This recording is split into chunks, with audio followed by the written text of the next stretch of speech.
প্রান্তিক বাংলা, সত্য প্রকাশে বদ্ধপরিকর।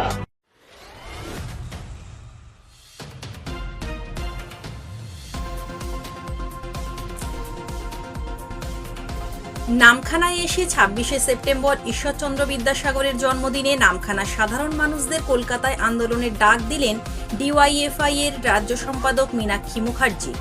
সোমবার দক্ষিণ ২৪ পরগনা জেলার নামখানা ব্লকের দারিকনগর হাসপাতাল মোড়ে পথসভা করেন। সেই পথসভা থেকে রাজ্য সরকারের বিরুদ্ধে একের পর এক তোপ দাগেন। তিনি বলেন, আরজিকর কাণ্ডে দোষীদের শাস্তি দিতে হবে। এর পাশাপাশি ২০১৮ সালের পর থেকে এখনো পর্যন্ত স্বাস্থ্য দপ্তরের পক্ষ থেকে রোগী ভর্তি ও ছুটির জন্ম মৃত্যুর কোনো তালিকা প্রকাশ করা হয়নি। সে বিষয়েও সরকারকে খোঁচা দিতে ছাড়েননি ডিওয়াইএফআই এর রাজ্য সম্পাদক। এর পাশাপাশি তিনি মৌসুনী দ্বীপের স্বাস্থ্যকেন্দ্রের বেহাল দশা নিয়ে তোপ দাগেন। এটা প্রাথমিক স্বাস্থ্যকেন্দ্র না সাপের আখড়া? এখানে সাপের ওষুধের চেয়ে বেশি সাপ পাওয়া যাবে বলেন।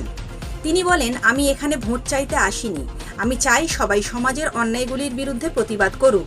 এই দিনের পথসভায় উপস্থিত ছিলেন প্রতিকুর রহমান, অপূর্ব প্রামাণিক, তারাও এই সরকারের বিরুদ্ধে তোপ দাগেন। এরপর দারিকনগর হাসপাতাল মোড় থেকে দারিকনগর প্রাথমিক স্বাস্থ্যকেন্দ্র পর্যন্ত একটি প্রতিবাদ মিছিল করেন। পরে হাসপাতাল সুপারের কাছে ডেপুটেশন জমা দেন। তারপর তিনি সাংবাদিকদের মুখোমুখি হয়ে বলেন, আরজিকর কাণ্ডের দোষীদের শাস্তি দিতে হবে। এর পাশাপাশি স্বাস্থ্য ব্যবস্থাতে যে দুর্নীতির ঘুঘুর বাসা তৈরি হয়েছে এবং পরিকাঠামো নড়বড়ে হয়ে গেছে তা উন্নত করতে হবে। আউটডোরে যে ডাক্তার রোগী দেখছেন সেই ডাক্তার আবার গিয়ে হাসপাতালে রোগী দেখছেন। এর ফলে স্বাস্থ্য ব্যবস্থা বেহাল হয়ে পড়েছে, ফলে সমস্যায় পড়ছেন সাধারণ মানুষজন। তাই সাধারণ মানুষের কথা ভেবে আমরা আজ নামখানার দারিকনগর স্বাস্থ্য কেন্দ্রে ডেপুটেশন জমা দিলাম।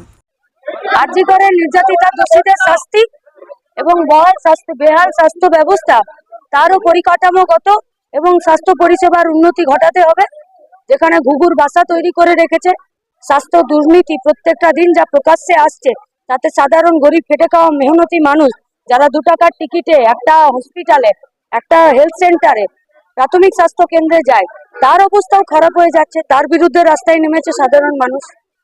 কত বলেছিলেন ওইটা ছেড়ে দিন। ওদের কোন ডেটা সেন্টারে, কোন সরকারি খাতায়, রাজ্যের কোন হসপিটালে কত বেড আছে, কত রোগী হয় সেটা দিতে পারবেন? প্রতিশ্রুতি বাদ দিয়ে দিন। কি করব বলছে ওইসব বাদ। কি করব বললো, কি করলো, কি করলো না ছেড়ে দিন। কি আছে আজ অবধি সেটা কি কোনো ডেটা দিতে পারবেন? ২০১৮ থেকে পশ্চিমবঙ্গের স্বাস্থ্য দপ্তরের ডেটা দেওয়া বন্ধ হয়ে গেছে। কেন? কিসের ভয়? কি লুকাতে, কি গোপন করতে?